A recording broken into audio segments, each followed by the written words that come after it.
Hey guys, it's Matt. So today I'm going to be talking about three things because I actually missed um, like 3 weeks of videos, which isn't good. Well, 2 weeks and then I have this week's. So, first I'm going to talk about coming out advice, and then I'm going to talk about boundaries, and then surgeries. And I'm going to kind of go fast just so I'm not like making like a 30-minute video. Um, so coming out advice, I would suggest. So coming out honestly is like probably the hardest thing that you're gonna have to do. Whether it's coming out to family, friends, um, anyone else. Um, but what I did is like my parents, like I didn't know how to kind of like bring up the subject. So when my parents were at work, and so I texted them, and I was like we need to have a talk when you get home. So I sat them down and I told them, and I think that's better, just because um, you don't like leave anything out, and if you do, you can just say it before. It's just I think it's just easier to communicate face to face and to talk about it, because then they can ask questions and you can answer them, and if you do it like in a letter, if you do it over text, you don't really get that emotion, so something could come off the wrong way, or if you forget to say something, then you have to talk about it again, whereas um, you can kind of get everything out there, talking face to face. And so I do suggest that, um, just because I think that is easier and better to do. But if you really don't want to do that, I suggest a letter. Texting, I don't know. I don't think texting is really good for any type of um, like serious talking. Whether it's coming out, just any. I don't think texting is good. Like it's fine, like normal conversations, but like big things like this, like coming out, or um, anything like that, I don't think texting is a good idea. I think letters make it more personal, and I think I think you can kind of get all your thoughts out on the paper. I think that's so much better. Um, so in person or letters, I think are the best. Texting, I wouldn't recommend at all. Um, when you come out, I think that I don't know. Like I think you need to help them realize, what you're feeling and what you're going through, and how they can kind of help you, and remind them, you've always known, you've always felt this way, so it's not like a sudden thing. It's not. And I think the biggest thing is it's not a phase. It's not something that you're just gonna change. And some people do have this, but as a phase. But most people who know, early on, I've known since I was like 4 or 5. It's not a phase, and so you need to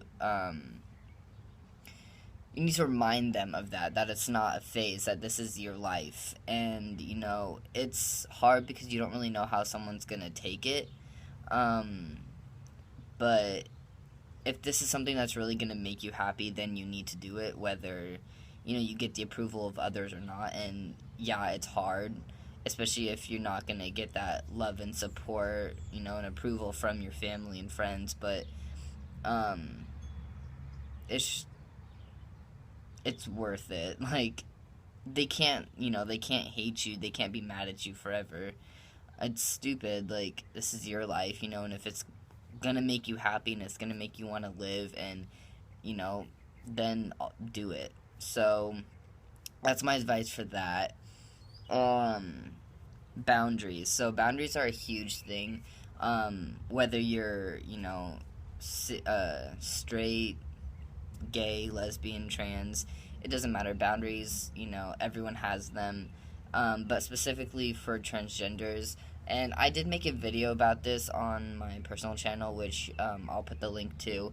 Um, it's called Tips on Dating Transgenders, and it's pretty much the same thing as I'm talking about boundaries, where especially if you're in a relationship, or not even that, like just starting, like even friendships, like you kind of need to like let people know like what bugs you and what doesn't. Like um, certain things can trigger dysphoria and depression and all that, especially with transgenders. And so I think it's important to let people know what those triggers are. Like, um, even like what you call your genitalia. Like, if you're a transgender, and even if you haven't even started transitioning, if you don't like it to be called the female anatomy, then tell them. And if they call, because when anyone says anything about me having female genitalia, it makes me just like uncomfortable. It brings dysphoria, and it's a huge trigger for me. And so um, no one really refers to that, just because I'm sure they don't need to, for one, and because it's just not something that people really talk about on a daily basis. And so that's a huge thing. Pronouns are a huge thing, so make sure people are calling you by your preferred name and pronoun. And if they're not, just nicely remind them, hey, it's he or she, or whatever name you go by if they mix that up. In a relationship, I think boundaries are super important to talk about, because it's not like dating a normal guy. I mean, yeah, we are normal, but in a way we're not normal.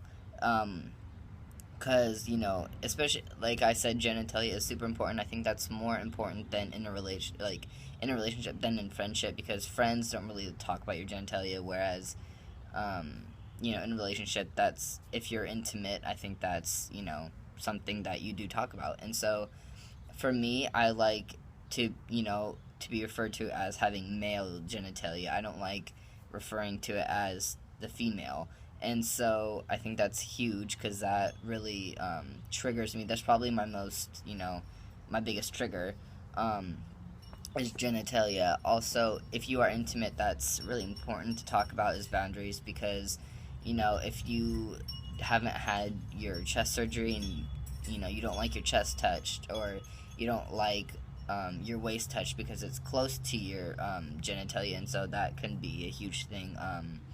You're higher on your thighs, or it's just and also like if you're intimate, um, like when you are intimate, if you choose to be completely naked, or you may be uncomfortable taking your shirt off, you may be uncomfortable taking your pants off. For me, I'm fine with taking my shirt off. I'm fine with that. Um, in the beginning of a relationship, I usually do keep my pants on, but later in relationship, like I'll take my pants off, but I'll keep my boxers on. I've only been completely naked with one person, and that was when I was still female and comfortable being a female.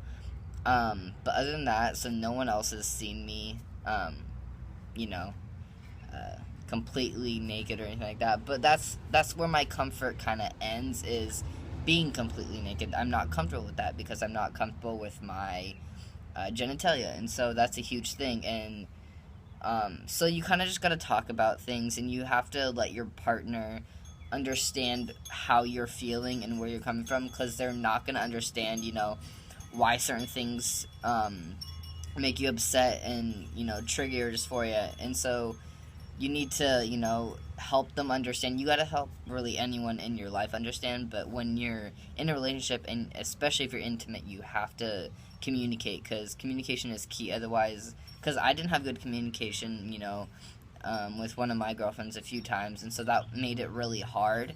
And so it's best to talk about it when you're first talking and dating and stuff, so they can so they know, what to expect later on when you are intimate.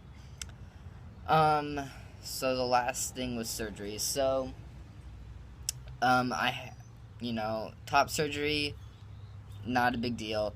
Bottom surgery, I am, wanting to get bottom surgery.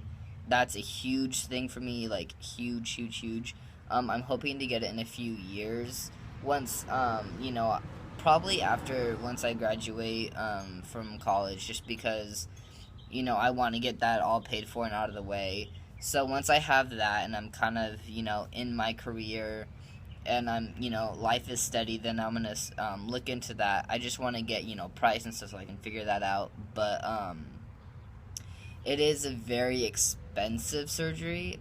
So, that's definitely something to consider with timing and all that. But yeah, so that's kind of like my main thing is bottom surgery. I'm not worried about top surgery just because you can't. It's not a number one priority, but I will be getting that soon. But yeah, so subscribe to this channel, subscribe to my personal channel, and all the guys on this channel also have personal channels. At least most of them do. And follow me on social media. Hit me up, ask me questions. Just talk to me, whatever. I'm willing to help anyone and help you figure out what you want to do about coming out, about how to talk to someone about boundaries, anything like that. So yeah, just follow me and I'll follow back, and just hit me up. All right.